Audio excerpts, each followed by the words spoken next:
Inventor John Bedini began working with Tesla's theories of radiant energy decades ago and has produced an assortment of battery charging devices that generate more energy than it takes to run them.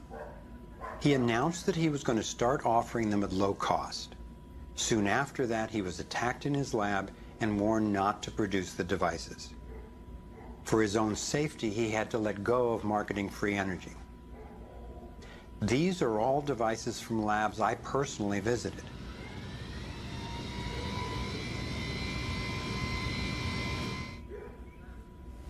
Now.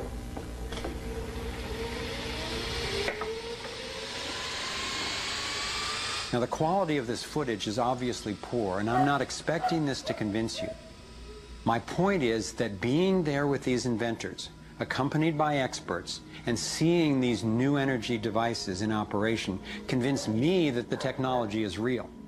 And the implications of that to me are absolutely thrilling. Canadian John Hutchison not only created some free energy batteries, but also used Tesla's theories to counter gravity, to make objects float. This could revolutionize the field of propulsion. His lab was raided and equipment was taken by police and government officials in 1978, 1989, and again in 2000. One of the scientists we were going to interview for this film was Dr. Eugene Malov, an engineer from MIT and Harvard, and editor of Infinite Energy magazine, which covers both theoretical and technological developments in the new energy field.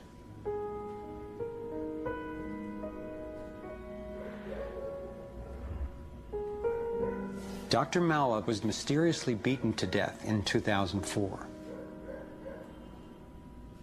If these inventors were all hoaxers and charlatans, I wondered, why are they being suppressed so consistently and so brutally? Energy is extracted from the fabric of the space around us, which means it cannot be metered. That is a direct threat to the single largest industry in the world, energy. It's goodbye ExxonMobil, goodbye oil, goodbye coal, goodbye linear transmission of electricity through power lines, all that gone. Unfortunately, it's someone's $200 trillion piggy bank. The proven oil and gas and coal reserves are worth north of $200 trillion.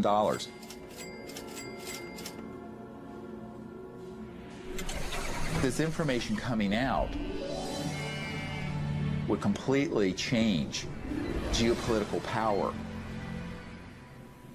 more than anything since, well, in recorded human history. And it would happen in a generation. I started to examine the breakthrough solutions, and much to my surprise, these concepts have been proven in hundreds of laboratories throughout the world, and yet they have not really seen the light of day. The common denominator of all the free energy devices I've seen is that they mimic in one way or another the torus energy shape. You don't have to believe in free energy technology to be concerned about the repression of ideas and inventions. I found myself thinking, what better way to justify our dependence on oil, coal, nuclear, and other dangerous and dirty technologies than to claim there are no better, cheaper alternatives? It was my beloved wife and creative partner, Kimberly, who kept bringing me back to the human implications of my scientific research. For me, as intriguing as the torus and ETs and free energy are, the most compelling question was, would understanding these things really help alleviate human suffering in any way? And it turns out it can. So much of the pain on the planet has to do with the lack of access to energy. Can you stay warm? Can you get food and water? Can you get hospital care? All that has to do with energy access. If there is a fundamental pattern, which makes sense to me that evolution would be efficient in that way, and we can align with that pattern to create new technologies that will solve these problems, then it's worth it to me to open my mind to these socially taboo subjects. If the new energy technologies were to be set free worldwide, the change would be profound. It would affect everybody. It would be applicable everywhere. These technologies are absolutely the most important thing that's happened in the history of the world.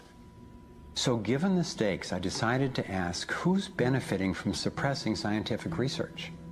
Whose wealth and power are threatened by access to clean, free energy? Who has a motive to set up a world where so few have so much and so many have so little? As an independent researcher, I followed one of the cardinal rules of investigative journalism.